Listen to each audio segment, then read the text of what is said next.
Hello বন্ধুরা, আজকে নিয়ে চলে এসেছি ছানা ভাজা। এটা অবশ্য মিষ্টির দোকান থেকে কেনা হয়েছে। আমি যখন বানাবো ঘরে তোমাদের দেখাবো। ছানা ভাজার তরকারি করব। এদিকে নিয়ে নিয়েছি গাজর, কিশমিশ, আদা, কাঁচা লঙ্কা, ঝালটা পরিমাণ মতো, আলু কেটে নিয়েছি, টমেটো।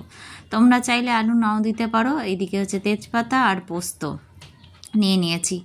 এরপর একটা মশলা করব, তার জন্য দেখো আদা নিয়ে নিয়েছি পরিমাণ মতন, এবং এরপরে দেব কাঁচা লঙ্কা।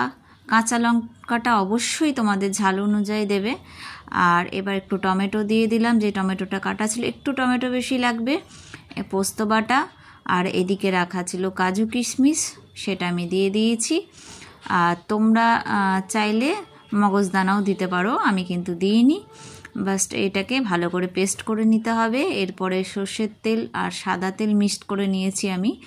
দিয়ে তেলটাকে গরম হয়ে গেলে জিরে দিয়ে দিলাম পাঁচফোড়ন হিসেবে, এরপর তেজপাতা, তারপরে আলুগুলো ছেড়ে দিলাম, ভালো করে নেড়ে চেড়ে নিচ্ছি।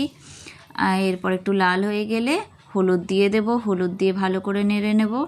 একটু ভাজা ভাজা করতে হবে, নাহলে ধরো একটু লাল লাল না হলে ভালো লাগে না আলুটা দেখতেও। এরপরে পরিমাণ মতো নুন দিয়ে দিয়েছি, নুন দিয়েও ভালো করে নেড়ে নেব। ভালো করে নাড়ার পরে দেখবে একটু ভাজা ভাজা হয়ে এসছে। এরপরে যে মশলাটা তোমাদের দেখিয়েছিলাম, সেই মশলার পেস্টটা আমি দিয়ে দিলাম। দিয়ে একটু লো আঁচ করব, কারণ নিচে লেগে যেতে পারে। আর জিরের গুঁড়ো দিয়ে দিলাম, এরপর একটু ধনের গুঁড়োও দিয়ে দিয়েছি আমি। ভালো করে নাড়তে থাকবো। আমি একটু ঝাল খাবো, ওই জন্য আমি গুঁড়ো লঙ্কা দিয়েছি, তোমরা কাঁচা লঙ্কা দিয়েও করতে পারো। খুব সুন্দরভাবে নেড়ে যেতে হবে, কারণ তলায় লেগে যেতে পারে। বারবার তোমাদের বলছি ভালো করে নাড়তে থাকবে। ভালোভাবে কষা হয়ে গেলে দেখো ভালো করে কষা হয়ে গেছে, তেল বেরিয়ে এসছে। এরপরে আমি ছানা ভাজাটাকে দিয়ে দেব, দিয়ে ভালো করে ওটাতেও নাড়তে চাড়তে থাকবো। এখন জল দেব না, ভালো করে ওটা দিয়েও কষে নেব, যাতে মশলাগুলো ভালোভাবে এর ভেতরে ঢুকে যায় ছানা ভাজার ভেতরে। এরপরে দেখো কত সুন্দর তেল বেরিয়ে এসছে, একদম মিশে গেছে আলু এবং ছানা ভাজা দুটোই।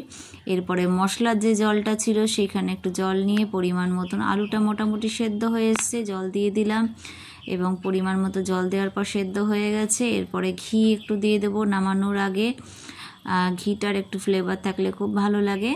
গরম মশলা দিয়ে দিলাম, গুঁড়ো গরম মশলা, আর একটু কেশরি মেথি।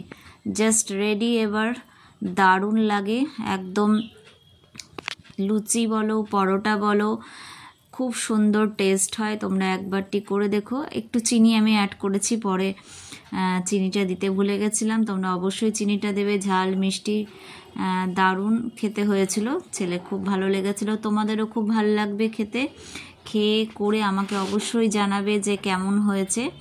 জাস্ট বাও, আর কিছু বলার নাই। দেখো কত সুন্দর টেস্ট হয়ে গেছে, এই দেখো।